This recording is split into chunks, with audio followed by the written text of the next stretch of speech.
ओम शांति। 13 अगस्त 2026। बाप दादा के मधुर महावाक्य। मीठे बच्चे, बाबा आए हैं तुम्हारी तकदीर जगाने। पावन बनने से ही तकदीर जगेगी। प्रश्न: जिन बच्चों की तकदीर जगी हुई है उनकी निशानी क्या होगी? उत्तर: वे सुख के देवता होंगे। बेहद के बाप से सुख का वर्षा लेकर सबको सुख देंगे। कभी भी किसी को दुख नहीं दे सकते। वह है व्यास के बच्चे, सच्चे सच्चे सुख देव।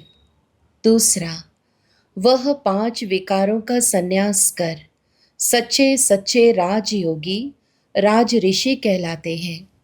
तीसरा, उनकी अवस्था एक रस रहती है। उन्हें किसी भी बात में रोना नहीं आ सकता। उनके लिए ही कहते हैं मोह जीत। गीत: तकदीर जगा कर आई हो। ओम शांति। गीत की एक लाइन सुन करके भी मीठे मीठे बच्चों के रोमांच खड़े हो जाने चाहिए। है तो कॉमन गीत, परंतु इनका सार और कोई नहीं जानते। बाप ही आकर हर गीत शास्त्र का अर्थ समझाते हैं। मीठे मीठे बच्चे यह भी जानते हैं कि कलयुग में सबकी तकदीर सोई हुई है। सतयुग में तकदीर जगी हुई रहती है। सोई हुई तकदीर को जगाने वाला और मत देने वाला अथवा तकदीर बनाने वाला एक ही बाप है। वही बैठ बच्चों की तकदीर जगाते हैं। जैसे बच्चे पैदा होते हैं और तकदीर जग जाती है। बच्चा जन्मा और उनको यह पता चल जाता कि हम वारिस हैं। हूबहू यह बेहद की बात है। बच्चे जानते हैं कल्प कल्प हमारी तकदीर जगती है और सो जाती है। पावन बनते हैं तो तकदीर जगती है। पावन गृहस्थ आश्रम कहा जाता है। आश्रम अक्षर पवित्र होता है। पवित्र गृहस्थ आश्रम उनके अगेंस्ट फिर है अपवित्र पति धर्म। आश्रम नहीं कहेंगे। गृहस्थ धर्म तो सबका है ही, जानवरों का भी है। बच्चे तो सब पैदा करते हैं। जानवरों को भी कहेंगे गृहस्थ धर्म में है। अब बच्चे जानते हैं हम स्वर्ग में पवित्र गृहस्थ आश्रम में थे। देवी देवता थे। उन्हों की महिमा भी गाते हैं। सर्वगुण संपन्न। तुम खुद भी गाते थे। अभी समझते हो हम मनुष्य से सो देवता फिर से बन रहे हैं। देवी देवताओं का धर्म है। फिर ब्रह्मा विष्णु शंकर को भी देवता कहते हैं। ब्रह्मा देवताय नमः, विष्णु देवताय नमः।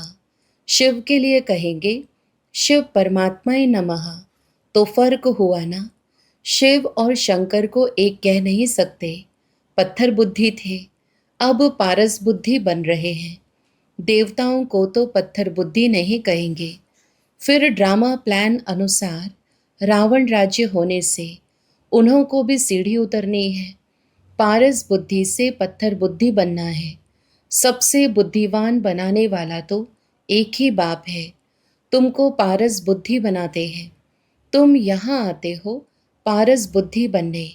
पारसनाथ के भी मंदिर हैं, वहाँ मेला लगता है, परंतु यह किसको पता नहीं है पारसनाथ कौन है।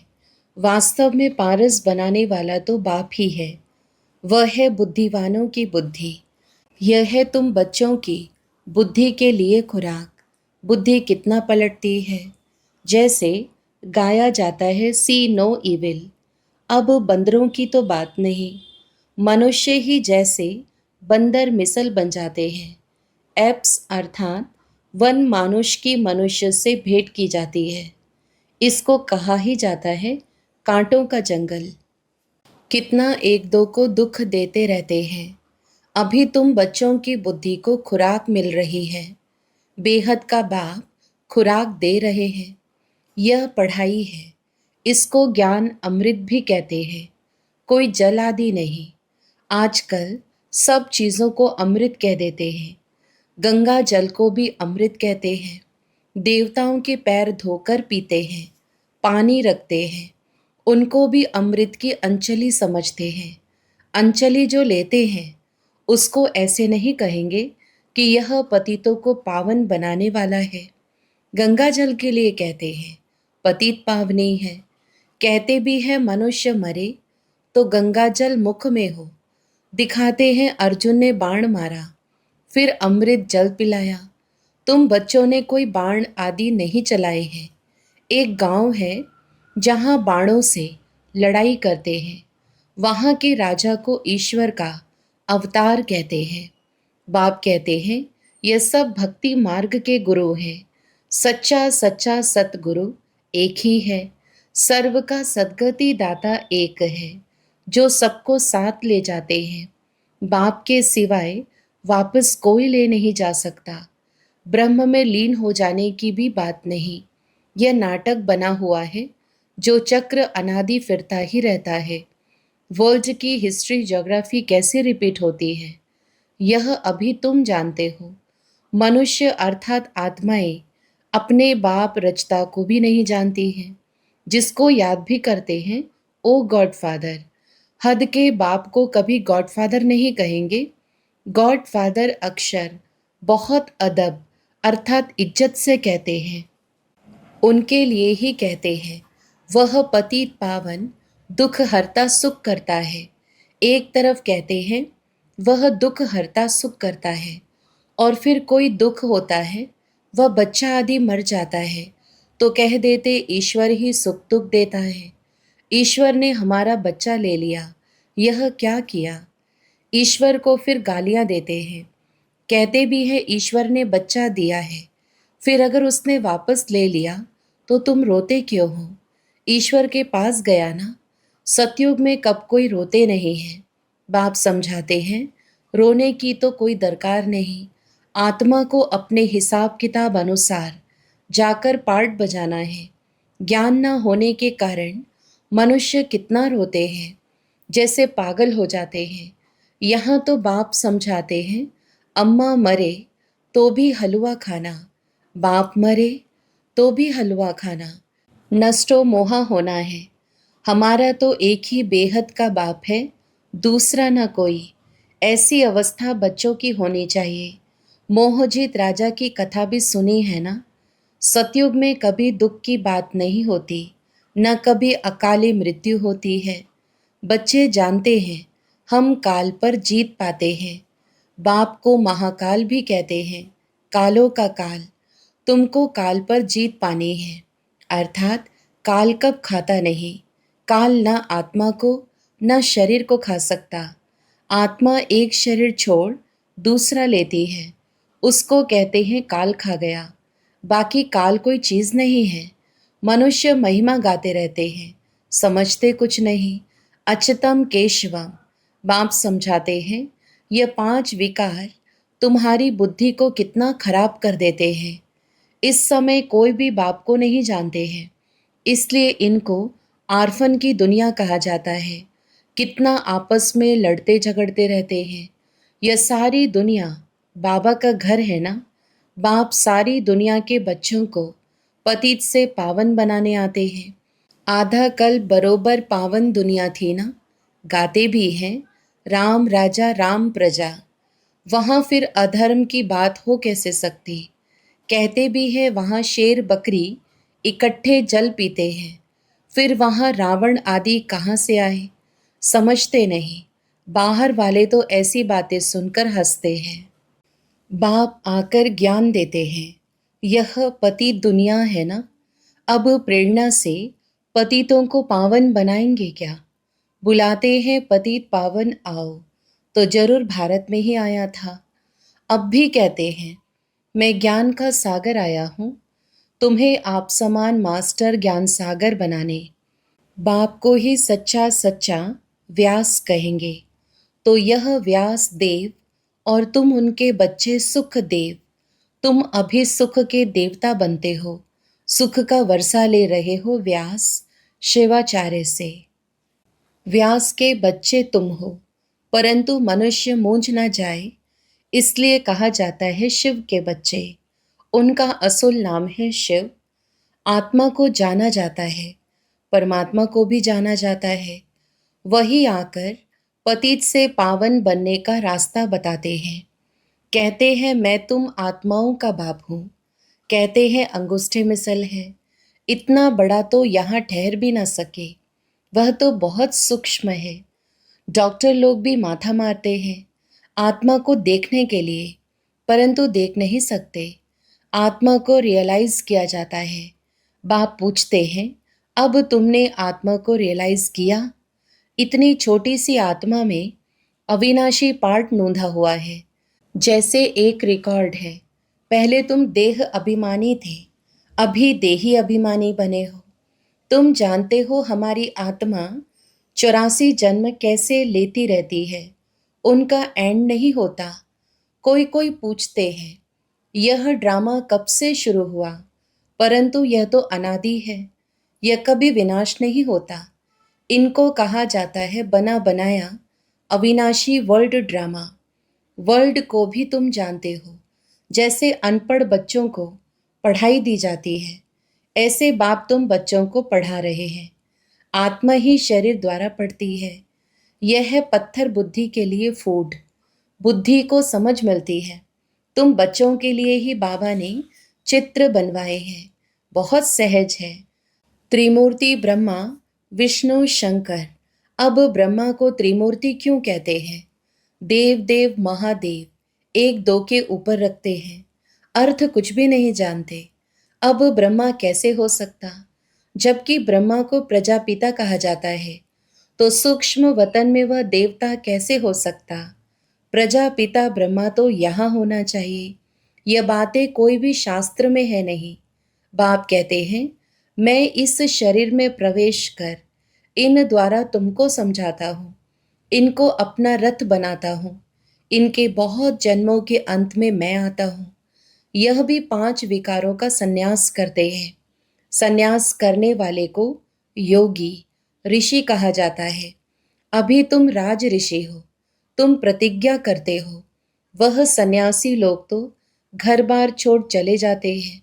यहाँ तो स्त्री पुरुष इकट्ठे रहते हैं। कहते हैं हम विकार में कभी नहीं जाएंगे। मूल बात है ही विकार की।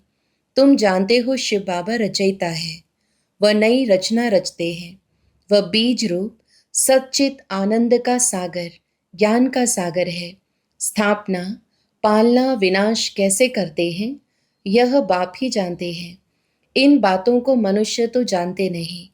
तुम बच्चे अभी इन सब बातों को जानते हो, इसलिए सबको समझा सकते हो। अच्छा, मीठे मीठे सिकीलधे बच्चों प्रति माता पिता बाप दादा का याद प्यार और गुड मॉर्निंग। रूहानी बाप की रूहानी बच्चों को नमस्ते। हम रूहानी बच्चों की भी रूहानी माता पिता बाप दादा को याद प्यार, गुड मॉर्निंग और नमस्ते। धारणा के लिए मुख्य सार। पहला, हर एक आत्मा का हिसाब किताब अपना अपना है। इसलिए कोई शरीर छोड़ते हैं तो रोना नहीं है। पूरा नष्टो मोहा बनना है। बुद्धि में रहे हमारा तो एक बेहद का बाप, दूसरा ना कोई। दूसरा, 5 विकार जो बुद्धि को खराब करते हैं उनका त्याग करना है। सुख का देवता बन सबको सुख देना है, किसी को दुख नहीं देना है। वरदान, सदा मर्यादाओं की लकीर के अंदर रहने की केयर करने वाले मर्यादा पुरुषोत्तम भव। स्पष्टीकरण, जो बच्चे अपने आप को एक ही बाप अर्थात राम की सच्ची सीता समझकर सदा मर्यादाओं की लकीर के अंदर रहते हैं, अर्थात यह केयर करते हैं, वह केयरफुल सो चेयरफुल अर्थात हर्षित स्वतः रहते हैं, तो सवेरे से रात तक के लिए जो भी मर्यादाएं मिली हुई है उनकी स्पष्ट नॉलेज बुद्धि में रख स्वयं को सच्ची सीता समझकर मर्यादाओं की लकीर के अंदर रहो, तब कहेंगे मर्यादा पुरुषोत्तम। स्लोगन, सेवा की अति में नहीं जाओ, सेवा और स्व पुरुषार्थ का बैलेंस रखो। मातेश्वरी जी के अनमोल महावाक्य, अखंड ज्योति तत्व, साइलेंस लॉज और साकारी दुनिया प्लेग्राउंड। मम्मा ने कहा, आत्माओं का निवास स्थान है अखंड ज्योति महातत्व, जहाँ इस शरीर के पार्ट से मुक्त है, अर्थात दुख सुख से न्यारी अवस्था में है, जिसको साइलेंस लॉज भी कहते हैं। और आत्माओं का शरीर सहित पार्ट बजाने का स्थान प्ले ग्राउंड, यह साकार दुनिया है। तो मुख्य दो दुनिया है, एक है निराकारी दुनिया, दूसरी है साकारी दुनिया। दुनिया वाले तो सिर्फ कहने मात्र कहते हैं कि परमात्मा रचता, पालन करता है, संहार करता है, खिलाता है, मारता जलवाता भी वही है, तो दुख सुख देने वाला भी वही है। जब कोई को दुख आता है तो कहते हैं प्रभु तेरा भाना मीठा लागे। अब यह है अयथार्थ ज्ञान, क्योंकि यह कोई परमात्मा का काम नहीं है। परमात्मा दुख हरता है, दुख करता नहीं है। जन्म लेना, जन्म छोड़ना, दुख सुख भोगना हर एक मनुष्य आत्मा के संस्कार है। शारीरिक जन्म देने वाला मात पिता है, वह भी कर्म बंधन अनुसार बाप बेटे के संबंध में आता है। इसी रीति आत्माओं का पिता फिर परमात्मा बाप है। वो कैसे बेहद रचना की स्थापना पालना करता है, कैसे वो अपने 3 रूप ब्रह्मा विष्णु शंकर का रचयिता है, फिर इन आकारी रूपों द्वारा दैवी सृष्टि की स्थापना, आसुरी दुनिया का विनाश और फिर दैवी दुनिया की पालना करवाता है। परमात्मा के यह 3 काम बेहद के हैं। बाकी यह दुख सुख, जन्म मरण कर्मों अनुसार होता है। परमात्मा तो है ही सुखदाता, वो कोई अपने बच्चों को दुख नहीं देता। अव्यक्त इशारे अपवित्रता के बीज को भी समाप्त कर संपूर्ण स्वच्छ अर्थात पवित्र बनो। संपूर्ण पवित्रता अर्थात मनसा में भी किसी एक विकार का अंश भी न हो। ज्ञान गुण और सर्व शक्तियों की प्राप्ति में सदा संपन्न, सर्व प्राप्तियों के लाइट का क्राउन स्पष्ट दिखाई दे। स्वयं को सदा लाइट आत्मिक रूप में अनुभव करे। कर्म में भी अपने को लाइट अर्थात हल्का महसूस करे। अच्छा, ओम शांति।